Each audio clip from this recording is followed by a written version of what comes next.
So first of all, let's not forget that back in 2008, the NATO already promised to Ukraine at the Bucharest summit that one day Ukraine would become a NATO member. So that means that on the side of NATO, there's a sense of obligation towards NATO. Now, the problem, however, is that right now we still have a divide inside NATO. There are some countries that want membership for Ukraine fast. There are some other countries that are not necessarily against membership, but they're not sure if right now is a good timing. So as long as the alliance is not united on this question, the issue of membership is not on the table. So what has been discussed over the past weeks, among them, for instance, in Oslo, at the foreign ministers' meeting, and also in Moldova, is if not membership, what can NATO give to Ukraine? What more can NATO give to Ukraine? And I think what we're looking at right now, because Ukraine, of course, is already a partner of NATO. That means that NATO is already giving some benefits to Ukraine, but of course, NATO is also benefiting from this partnership too. But there will be more measures on the table. I think there's two concrete things here where we'll be looking at. First of all, it's a more easy transfer of weapons and technology to Ukraine. Right now, over the past year, we've seen, there was always a lot of debate about red lines. You cannot give tanks, then you cannot give jet fighters. And we see that these red lines have been fallen one after the other. I think NATO is now coming to the realization that we basically need to transfer weapons and technology to the level that you need. Some call it, for instance, an Israel model, where basically the West is providing the weaponry that is necessary to defend yourself. So definitely more capabilities, more weapons, and an easier transfer. That's number one. Number two is also a deepening of political relationships. Now, how to do that, of course, this will go through a so-called NATO-Ukraine Council. Now, Ukraine and NATO already have a political platform. It's called the NUC, the NATO-Ukraine Committee.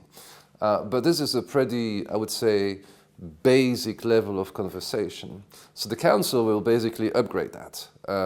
There's one basic advantage to the Council, is that from now on, once this Council is established, Ukraine can also call the alliance to come together. Once Ukraine perceives the emergency, once Ukraine perceives the need to do so. So basically, you could almost call it some sort of Article 4 that is being given to Ukraine. Not Article 5, the Article 4. Article 4 is basically the right to convene the alliance to discuss a problem.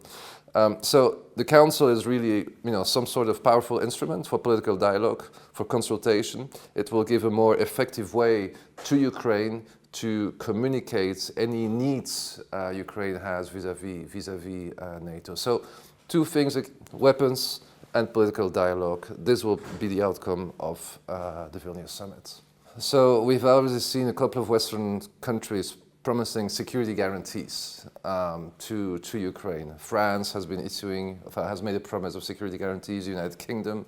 Now, I don't think you should perceive security guarantees in a way that suddenly Western armed forces will send boots on the ground in Ukraine. So I don't think that Ukraine should expect Western soldiers to be in Ukraine. But in terms of technology and weapons, yes, I think you should just expect to have more heavy weaponry. Take, for instance, the issue of the F-16s. I think it's only a matter of time before you will get them. I think maybe in 4 or 5 months from now. We just need to train the pilots right now. Think about more heavy tanks. I would not even exclude the fact that you would get longer distance missiles. We've clearly seen that, already today. So the issue was always for the West that, okay, we need to give weapons to Ukraine, but these weapons cannot be used to attack Russia. And I think that red line also is slowly disappearing, because where does the defense of Ukraine start? Does it start in Ukraine, or does it start beyond its borders? Does it already start in Russia? And I think that ambiguity is also getting clearer already in the West. So I see that the hesitant from the West to give more heavy weaponry, conventional weaponry, is slowly but surely melting down. And so let's see where it will end. Well, NATO is building a fancy waiting room for you. You're not getting a membership action plan. A membership action plan is usually what a country gets on its way to membership. It's what comes before the membership. So you're not getting membership, and you're also not getting the membership action plan. But you're getting a very fancy golden waiting room, and the NATO-Ukraine Council, exactly that. it really will give Ukraine the ability to integrate politically with NATO. I mean, it's quite it's not self-evident for a country that is not a member to have the political power to call the alliance together. I mean, this is not a small thing. So it basically means that when there is an extreme emergency, that Ukraine, for instance, would urgently need something like a capability or some political messaging, that Ukraine can call upon the alliance, that all the countries have to come together to coordinate. So again, it is not necessarily what Ukraine wants. I know Ukraine wants membership. But once again, I would say it's an incremental step by step, by step, by step, bringing you closer to membership. And this you cannot underestimate.